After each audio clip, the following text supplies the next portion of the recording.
My name is Alex Bianchi, and I am an aspiring software engineer going to now officially Rutgers University. If you haven't been following my channel for a while, then you might not know that I withdrew from Seton Hall University, which is where I attended my first semester in the fall, to transfer to a cheaper and academically superior, as far as computer science is concerned, school. And this semester, I actually have a lot of free time to be focusing on projects, software engineering projects. I already have one video out about the A-star pathfinding visualizer that I made. I have another video coming out about a kind of to-do application that I made to learn back-end development. But in this video, I want to focus on another thing that I'm spending my time on, and that is growing my network on LinkedIn. I think LinkedIn is the place to be if you're really trying to set a foundation for your career, and even if you're midway through your career and you're trying to transition to another industry or trying to start your own business with whatever it is that you do. I really think that LinkedIn is the platform to be on. And as for this video, I'm going to be walking through my LinkedIn as far as what I think you should be doing as far as grinding LinkedIn to get those internships. So without further ado, if you guys could please leave a like, comment, and subscribe. It all helps out the channel immensely. I have dedicated myself to getting 1,000 subscribers on this YouTube channel, no matter how long it takes, how many years I spend here.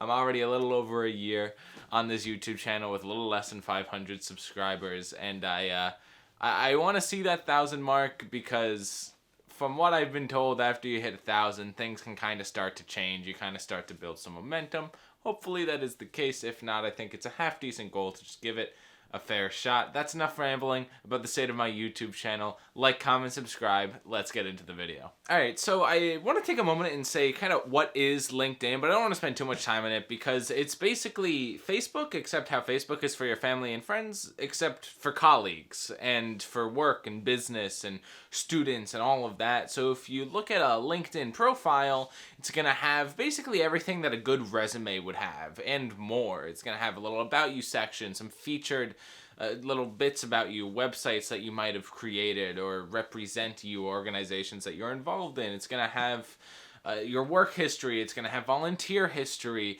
It's going to have all of your recent activity, because on LinkedIn you're able to post, and you're able to post polls, videos, you can post articles, you can post just normal text-based kind of Twitter-like or some longer form content. And it's a social media platform. The way that following people works is you get to connect with them. So when you send a connection request, you can have the option to also send a little note about why it might be advantageous to the other person to connect with you, and that grows your network, so that if you connect with somebody who is also then connected with, say, the recruiter at a company that you want to work for, that recruiter, when you look at their profile, there's going to be a little second next to their name. And that basically means that you're 2 degrees of separation away from that person. I think it will also do it for 3 degrees of separation, and then anything more than that, and it's just gonna say that you're not particularly connected to that person. So this is where you might start to realize how there can be a little bit of power in that. If you, say, connect with all of your friends and professors and maybe some people that you've worked with at an internship or throughout high school or at your parents' company, if you just basically everyone that you know, everyone that is currently in your network, however small it may be, if you connect with them on LinkedIn, you will start to have access to the people that they are connected with. So if you have an uncle who's a software engineer who has a few hundred connections on LinkedIn and you connect with him, you can start to leverage that connection to get to some of the people that he is then connected to, and so on and so forth. But it's not just a matter of kind of brute connection, of sending a nice little letter. I think it's restricted to like 200 words or characters. Sending a nice little letter and hoping that they accept your connection request. You can also provide some sort of value on the platform by making posts, and whenever, say, your uncle likes or comments on one of your posts, it has a chance that that like or comment is going to appear in all of his connections and followers feeds, so that if you're posting frequently to LinkedIn and you connect with a few recruiters who then start engaging with your content just a little bit, then recruiters that they are then also connected with are going to see your content, and that's kind of how you get this natural growth out of LinkedIn. And you might have noticed there that I said connections and followers, and that's because there are multiple ways to kind of contact someone or connect with them on LinkedIn. The terminology is a bit odd because connection is one of those ways, but basically you can connect with them, and that is a two-way street, so you can talk to them, they can talk to you, or you can follow them, and they'll get a notification that you follow them. But you're not going to be able to message them directly, and really it's just their posts are now going to show up in your feed, and it does keep track of the amount of followers that you have. That can be good because, say you find a list online that you may or may not be able to Google of a bunch of recruiters at the top companies in your industry, and you go and follow every single one of them, then good news, now your feed is going to be filled with recruiters and jobs that you are looking to apply to. But how do you leverage all of this? And it's honestly, it's pretty simple. I'm going to give you the simplified version, and then I'm going to walk you through a couple of the specifics as to what I do, and I've had some success with it. I've had a couple of recruiters reach out to me, and I've contacted people who then looked at my LinkedIn, saw that I was active on LinkedIn, liked it, and have kind of borne some relationships that way. So the basic strategy on LinkedIn is to make a LinkedIn, make your LinkedIn look professional, post to LinkedIn about daily.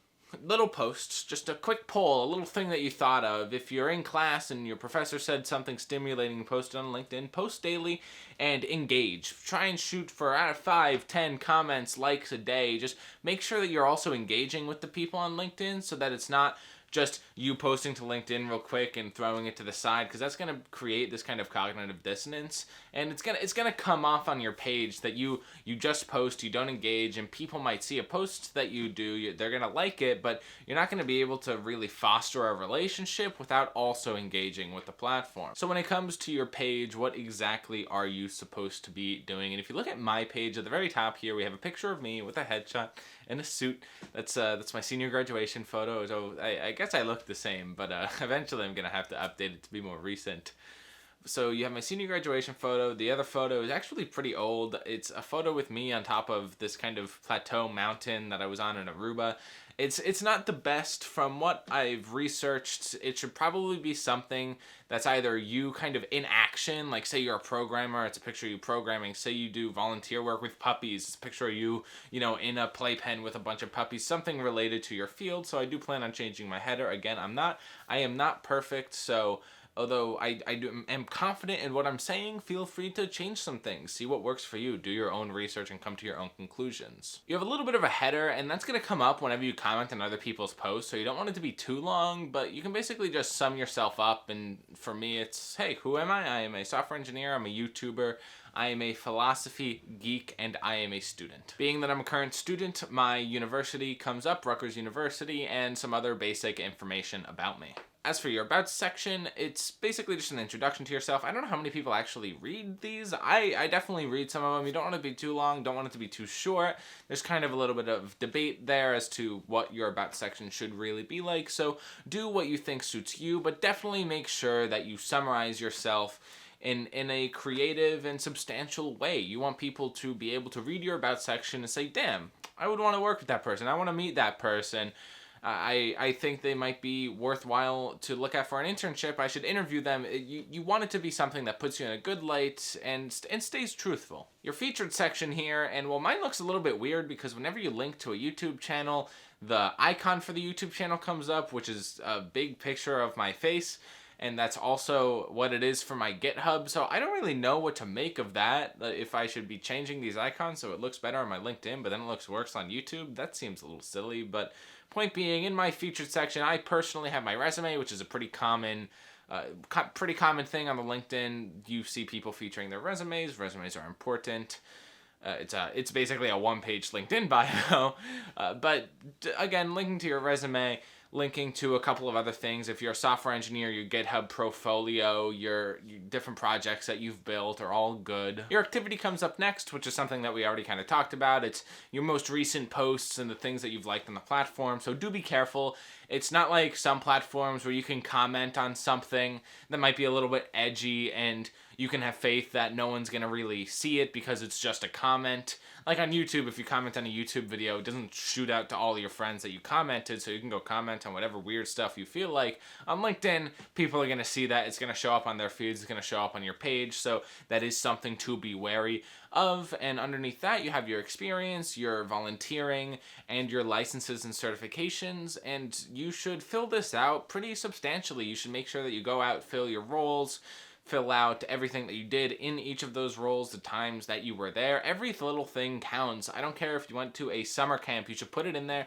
because what you can do is you can click on one of those organizations and you can say, oh, hey, say I worked for GitHub for a summer at an internship at GitHub.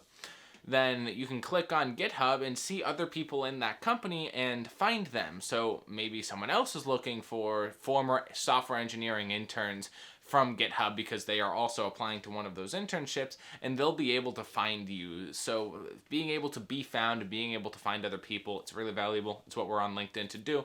And making sure that you put every single little thing in that bio section, it's good. And then lastly, you have your skills and endorsements. And while I don't have any endorsements yet, the skills section is definitely very important. I think you're allowed up to like 50 skills, so it's a fair bit, but you can only feature up to 3 of them. And then people can choose to endorse you on those skills. So if you worked with someone, for example, they can go and give you an endorsement and say, I can speak to Alex's programming skills. I worked with him on this project in this internship and whatever, and his programming skills were fantastic. You should definitely hire him. And really, just by filling out a good LinkedIn and having a good resume to pair it with and linking to that everywhere that you do something, sending people to it. If you meet them, say you meet a recruiter in a coffee shop for some reason, and you say, hey, here's my LinkedIn, look me up, and they can go there and they can see everything you're about, and they can contact you and they can message you. It's really good and it's really powerful. And if you combine that with just posting once a day, maybe once a day is a lot for you. Maybe you're a college kid, you're busy, you got a part-time job. So maybe you only post 3-4 times a week. That's okay. Again, it can be 2 sentences, 3 sentences, a quick poll. They don't even have to get a lot of traction, but growing your network, getting to that 500 plus mark of connections, because after you hit 500, like you can see on my page, it says 343. After you hit 500, then it just says 500 plus, and that looks good on LinkedIn for sure. So, grinding LinkedIn, it's going to open opportunities. I already had a recruiter. Can I say the company? It was Capital One. I already had a recruiter from Capital One contact me, interested in eventually interviewing me for an internship in summer 2022. So that's not till next fall. So it's definitely a little bit far out. But I also am interviewing right now for a different internship. And I contacted the CEO of the company through LinkedIn. He saw my LinkedIn. He liked what I was doing. He sent me to his recruiter, and now I'm in the interview process. I had applied to that same company months beforehand, and they didn't even look at my resume. So when you are making posts, make sure that you throw your hashtags in there. Make sure that it's something relevant to your personal brand.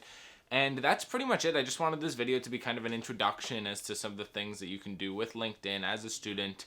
And really, you should get out there. I'm still utilizing it, and I think it's going to be a powerful tool as I kind of progress in my career, and I think it can be a powerful tool for you too.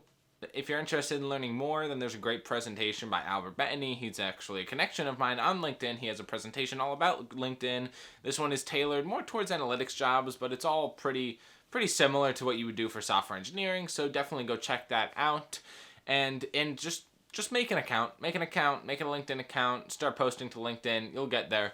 You'll if you start using the platform, it's naturally built to encourage you to grow a network, to meet people. That's what the platform is here to do. You're not cheating anything. It's not like you're going on Facebook and manipulating the system. LinkedIn is meant for people to network. So don't feel like you're using Facebook or Instagram or DMing people on their personal accounts. No, this is all work. This is meant for work. This is meant for career. And just by existing on the platform and engaging with it, LinkedIn is going to naturally help you. And I don't mean that in the kind of you're going to meet people who will help you. I mean like literally the LinkedIn platform will give you advice on how to best use it. And sometimes that is the best advice because it's coming straight from LinkedIn and there's really no need to game the system. It tells you what to do. It's just a matter of doing it. So get out there and do it. And before you do that, smash the like button, comment, subscribe. All of that stuff helps out the channel. I just recorded this video in basically one take because I'm going for a trip tomorrow and I haven't posted in a while. So yeah, that's going to be it. Peace.